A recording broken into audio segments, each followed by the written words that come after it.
Mm-mm.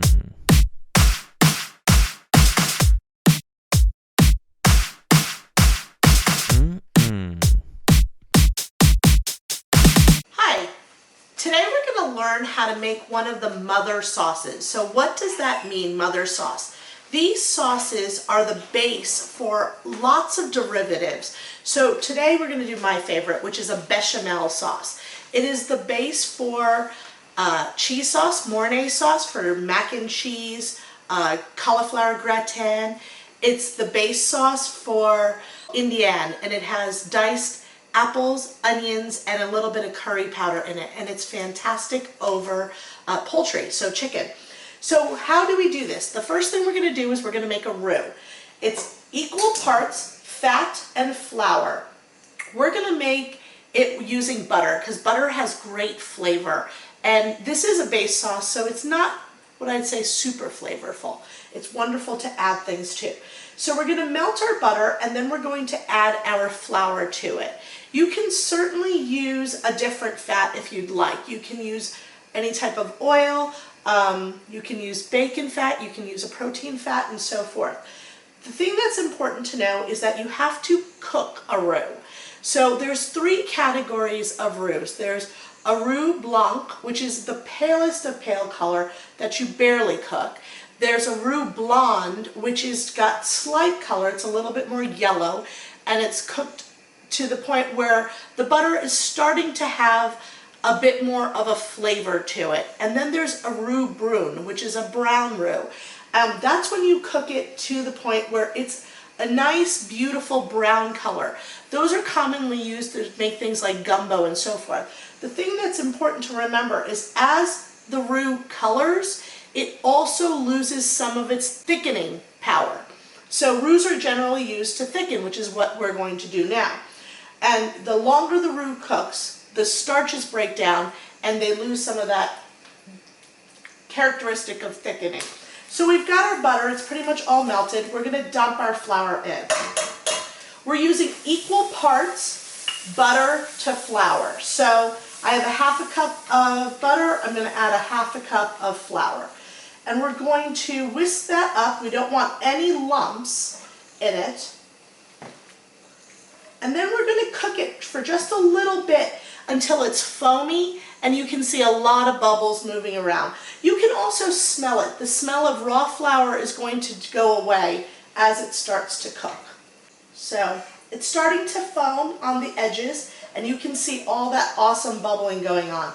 You want to cook it for about 1 to 2 minutes so that raw flour taste is gone and the roux develops just a little bit of color on it. I would recommend stirring the entire time you're making this part of the bechamel sauce. I'm using a sauce whisk, which allows me to get in the corners of the bottom of the pot really, really easily. I really love using a whisk that allows me so nothing gets stuck on the edges or the corners of my pot. Okay, so my roux is bubbling really well. It's foaming up all along the side. It's time to add milk. You can, of course, use cream, half and half, but milk is the standard. It's not so rich that it's going to overwhelm our bechamel sauce. So I'm adding a little to start with. You can do it warm, room temperature, and then I'm whisking it in. I don't like to add all of it at once because it makes it very difficult to get a smooth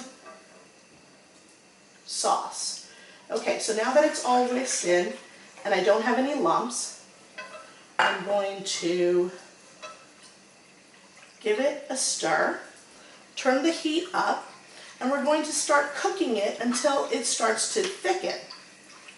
How do you flavor a bechamel? Remember, this is a base sauce, so it doesn't have a lot, but it does have some really distinguishing flavors. We're going to use a sprinkle of cayenne and a sprinkle of nutmeg. So not your traditional salt and pepper. So just a nice sprinkle of cayenne. I'd say about 1/8 of a teaspoon.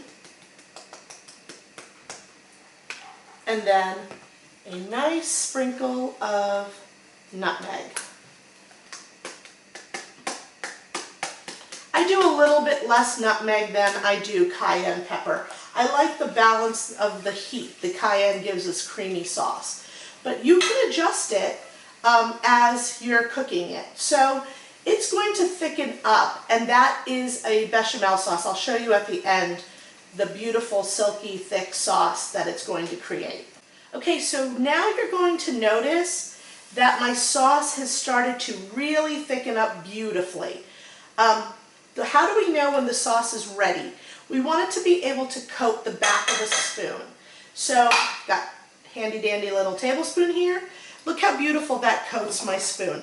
So you know that my sauce is ready. Another way that it's called nappant in French. I don't know what it's called in English. You can run a line through the sauce that's on the spoon, and if it takes a gradual while for the sauce to drip down and cover that line, you know your sauce is spoon ready. So here is our bechamel sauce. As I mentioned, this sauce is a great sauce for starting things. So if you want to make a white sauce, this is the way to go. If you enjoyed this dish, please like and subscribe and hit the notification bell for more tasty recipes. Thanks!